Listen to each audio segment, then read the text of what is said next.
Good day. My name is Don Arkell, and many of you know me. And today I want to talk with Christy Pearson. Christy Pearson is a good friend of mine.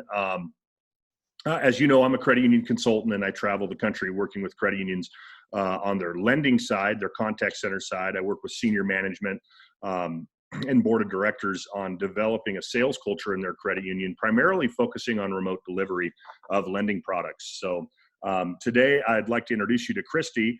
I have asked her to join me. We're going to talk about a theme today about working remotely and leadership during this time that we're all under this unprecedented time.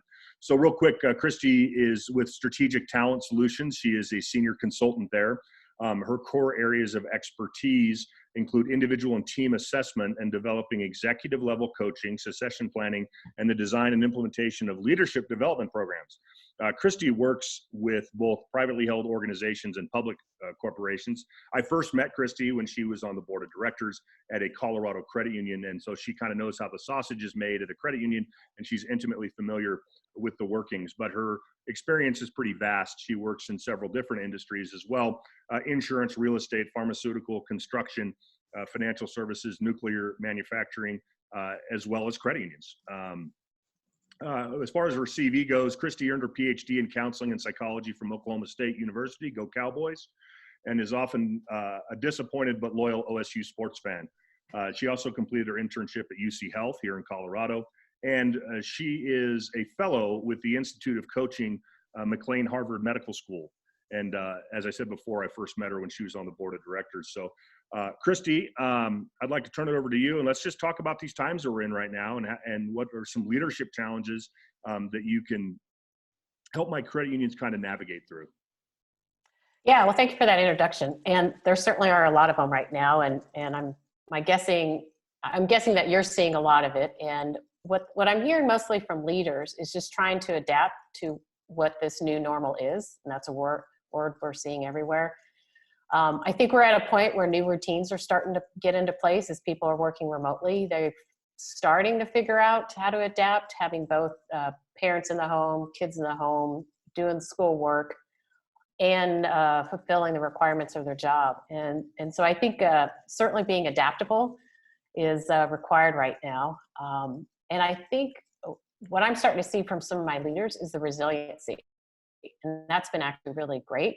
Initially, it was pretty stark on how people were responding, just trying to figure out how to do it, particularly for organizations that they've never worked remotely before. This was a big switch on how do we stay in touch with our people? How do we make sure what they're doing? Do they have the tools and resources to work remotely? Most of them have gotten over that hump and getting back to how things should be. And the other thing I've heard leaders talk about too is how their people have stepped up and they want to help during all of this. So they're coming up with a lot of really great ideas of how to get the work done.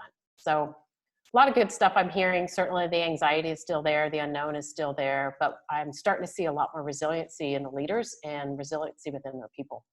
Oh, that's good to hear. You know, I think from the member side in credit unions, for many of my clients, the delivery has not changed. At my firm, we focus a lot on remote delivery of lending services and being able to operate outside of the branch. One of the things that I'm also talking with leaders, lenders, CLOs, CEOs, and some of their challenges around over communicating. One thing I'm recommending to them, and I want to check with you, make sure I'm giving them the right advice, I think I am, is that I say to them, you can't over communicate with your staff at a time like this. Is that good advice?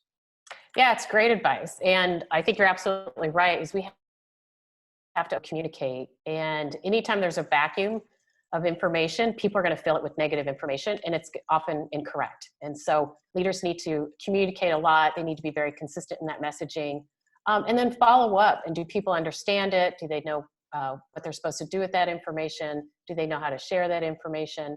And so having those touch points multiple is really good. And I think it may feel like it's being overdone, but I don't know how you could go wrong with that. Even if it's just checking in with your people, I think that's always good. The other thing is it helps reinforce this feedback loop. And so leaders need to know what's going on with their people as it relates to the member or around their colleagues. And so just over communicating creates that way for leaders to get a good feedback loop. Oh, that's really good. One of the other challenges is we're having to send employees home for the first time in many cases. As a financial institution, that is always a challenge. Credit unions are rising to that challenge with the security protocols and the VPNs and things like that. What about performance expectations for employees right now when they're working remotely? For many of my clients, it's the first time where a lot of their staff is not, they can manage by walking around, for instance. What's some advice that you're giving your clients on having to manage a workforce that is at home? Yeah. One of the concerns a lot of people had is having their people at home and not knowing what they're doing because they can't see them. And I think the fear is a little bit unfounded. You're still going to hold them to the same expectations. The expectations may be adjusted a bit because they're working from home, but you still need them to perform. And so what are the results you need them to drive to? How are you going to measure that? How do you check in? And then also you still need to find out, do they have what they need to meet those expectations? And so some of it is around technology. Some of it is they may need some questions answered. And so how do you provide that support when it's needed? But you hold them accountable the same way you did before. It's just over something like this, a Zoom call or a phone call or an email. But the look of it is a little bit different, but we lost you for a second. We're experiencing some of the challenges that our leaders are experiencing right now, and especially with internet connection. So if you could just repeat that last bit for a second, we'll make sure we get it. It was great. The whole thing around performance management? No, just the last couple sentences that you have, if you remember them. Sure. So, performance management is still going to be the same. You're still going to make sure that they're meeting expectations, they're following through with commitments, they're obtaining the results you need. How they are doing it may look a little bit differently, but you still need them to perform. You may not be able to walk around and see what they're doing, and so you're going to check in with them through email, through video calls, through phone calls. And so it may look a little bit differently, but your follow-up from a conceptual point. Good. Very, very good advice. One of the things that I'm telling my clients to do is, because we have two sides of this equation. We have the member, which is the consumer, the owner of the credit union, as well as our employees. And one of the things I'm telling credit unions, reminding them of, is that as a financial institution, we have a fiduciary responsibility to our membership. There's a lot of uncertainty around finances right now in the members' lives. And they need to have confidence in their credit union. They need to know that they understand how to fulfill these transactions, are interacting with their members in a different way, but that the credit union's got this. And I talk a lot about building confidence in this process and making sure we have the right employees having the right conversations. In many cases, phones are blowing up. I think, honestly, some credit unions are missing the mark, if I'm being completely honest, in cutting back their hours of communication, this kind of scaling back. When right now, I think we need to over-communicate with our members, and we need to be available. That we are financial institutions, and people are worried about their money more so now than they've ever been in my career, for sure. Right. And we need to be able to engender confidence that we can fulfill their transactions as normal. So I'm really talking a lot about building confidence a lot with my clients right now. What are some other thoughts that you have, Christy? Well, I just want to reinforce that, because to your point, money is, it's emotional, right? And so we want to know, can we have access to our money? Do I have enough money? Do I need to talk to a financial planner? Do I need to take out a different loan? And people just have a lot of anxiety around it. And which is why we rely on financial institutions during times like this. And one, the member needs to have access. And so that's going to create some anxiety if they can't get access to either someone at the credit union or something online because of some tech issues, because everybody's using the internet right now. But also that they get their questions answered. And so I don't know if leaders need to train them a little bit differently, or just make sure that they're staying in touch with the members when needed and having that access. But I think that's a potential pretty big risk for a credit union, is when members can't get the same access that they're used to, whether it's going in to the actual credit union or doing it online. But if it's a little bit different, that's going to just heighten that anxiety. And so I would hope by now that's been taken care of. But, that's where also just keep in high touch with your members. And so I'm curious, is what are you hearing about some of the credit unions as what they're doing and how they're making sure that they're communicating effectively with the members? It's kind of a mixed bag. I think it's kind of tone deaf right now to run promotions, right? Like, hey, we're running our spring promotion, da da da da da. I think they have to change their messaging a little bit. I'm encouraging my clients to say that we're here to take care of our members first, right? I mean, there's always going to be a time, there's always a time to sell, and today is just as good a time to sell as any, in that we shouldn't stop that normal production.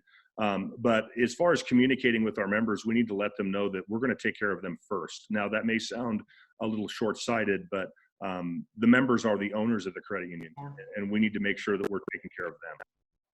Mm-hmm. Mm-hmm. Yeah, and I think you can balance it. I think that's an important message for the member, but that doesn't imply you're not going to take care of the employee as well. We want to take good care of our employees so that they're going to take good care of the member.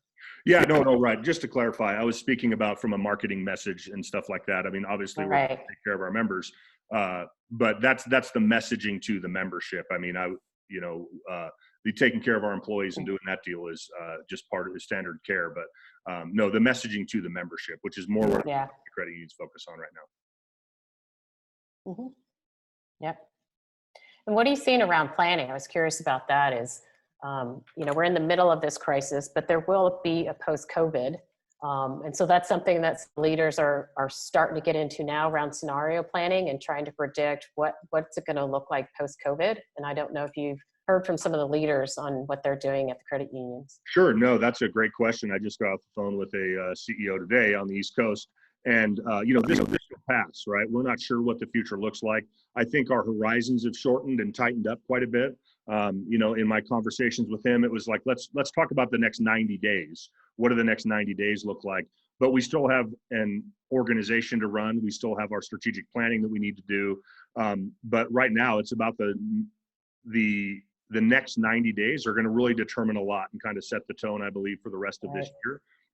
But from a planning perspective, right now it's 90-day horizon, but I'll tell you the best leaders are thinking what this looks like a year and a half, 2 years down the road. Yep. What does my staffing look like? Do I have the right butts in the right seats? Those are questions that need to be in the back of your mind. I think we can sometimes forget what's important in the midst of an urgent situation. And this is an urgent situation, but that important work still needs to happen, right? Because there will be a time when we're not talking every single day about COVID. Yeah.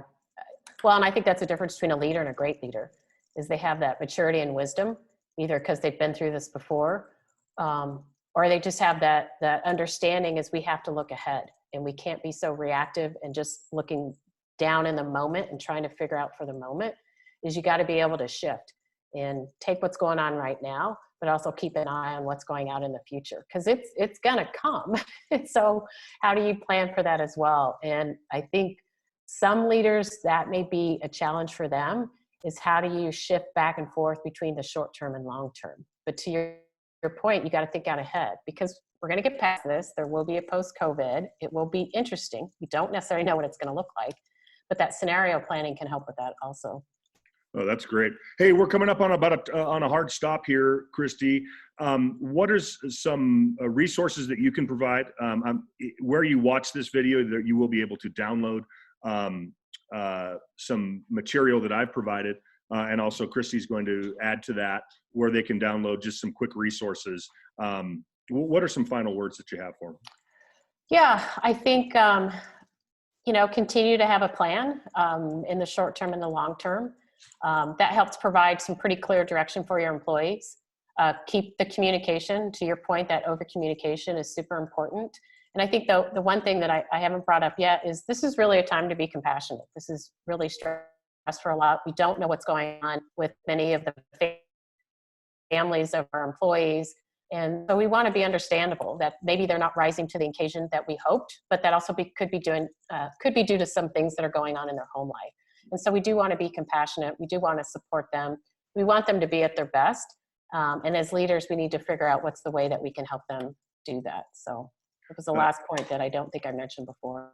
That's great advice. Also, too, Where you downloaded this video or watched this video and streamed it, I have also provided some resources on the same page where members, where your employees can watch a on-demand webinar on how to communicate during a crisis, how to communicate with members remotely. For many credit unions, this is new territory. And so I've got that. It's on the same site that you watch this video. Feel free to download that and watch that as well. We look forward to being here for you to help you get through this. And finally, Christy, thank you so much for your time. I apologize for the internet connection, or nothing we can do about it. I mean, it is the times, right? Times just how things are right now. Yeah. And so with that, let's bring this to a close. And Christy, I wish you all the success in the world. Your contact information will also be in the section on this video where people can reach out to you directly. And thanks again for your time, Christy, and we'll talk to you again. Great. Thank you, Don. Always good to see you. Yep. Bye-bye.